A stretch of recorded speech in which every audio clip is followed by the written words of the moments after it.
Hi, welcome back to Whimsy Crafter. I hope you all are doing great. In today's video, I'm going to talk about mounted orchids. You can see a few mounted orchids in the frame over here. I unboxed these mounted orchids in one of my previous videos. I'll link it up in the I button so that you can check it out.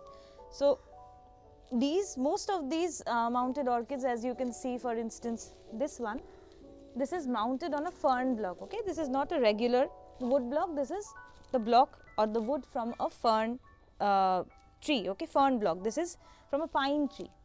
So the problem that I am facing with these particular orchids, it's drying. We know that mounted orchids like these are all species orchids. Okay, these are orchids that are found in the wild and they are supposed to make do on their own and they do not need that much of upkeep. True, but then this advice changes as per the weather. So here in Kolkata it's usually humid, but the winters have been dry as in any other place on the earth. So I have not been able to work out a proper watering schedule. That is why whenever I have tried to water them, they have retained moisture, but because these fern blocks, as you can see, are perforated, that is why the water has not been able to stay in here for very long.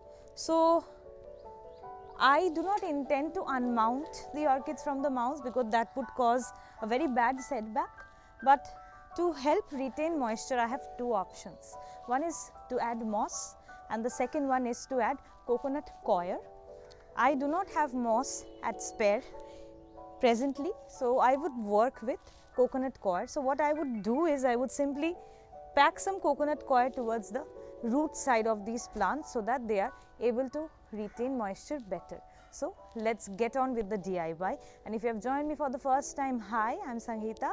I am a teacher from Kolkata, India, and besides my teaching profession, I also create videos on this channel, Whimsy Crafter, and I have another Bengali channel called Whimsy Crafter Bangla, where I usually vlog about my hobbies, which are primarily cooking crafts, gardening, and also reels on traveling. So if you like what you hear, please subscribe to my channel and don't forget to hit that bell icon so that you get all the notifications.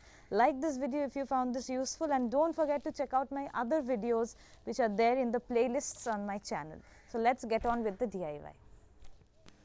So I'm back with the raw materials for my DIY. As you can see, I have some cocoa coir and I haven't taken the outer shell of the coconut husk, just the coir, some fishing line, and of course a pair of scissors. And I have one of my mounted species orchids. I forgot the name of this particular orchid. The tag has become dilapidated, so all the more it's illegible. Anyway, what I'll try to do is, as you can see, this orchid is mounted on the wood block and secured with a kind of twine, and probably no moss of that sort has been used for mounting this at the first place. But right now what I will be doing is I will be using the cocoa coir to cushion it around the roots. Cocoa coir, like moss, holds on to moisture, and probably this will help me solve my problem of over drying of these mounted orchids. So I'll just take a clump of the cocoa coir and try to cushion the roots of the plant around it.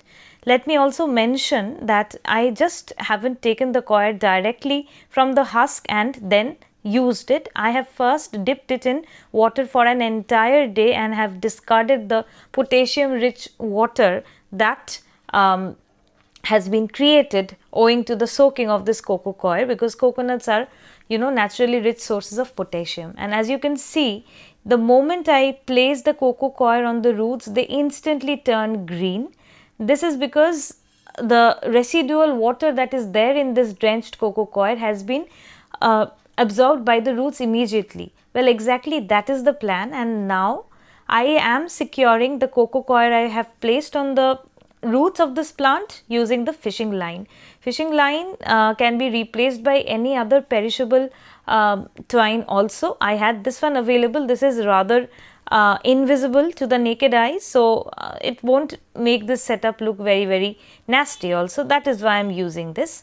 So this is how I'll go about it. As you can see, finally I have done the same with all the mounted orchids, and I'll keep it back to where they were kept originally, just hoping that this time when I water them, they will retain the moisture longer with the help of the coconut coir that I have placed on them.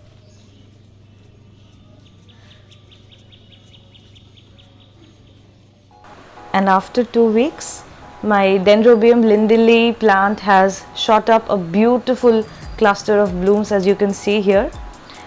My Dendrobium crepidatum plant too has shot up a very dainty bloom, and the best part is that almost all the mounted orchids that I had added coco coir to have shot up new growths. So this tweak was successful after all. I urge you people to try out this technique and let me know in the comments below, no matter when you are watching this video, whether this hack turned out helpful for you. Thank you so much for watching this video. Stay tuned to my channel, keep supporting me, and go Whimsy.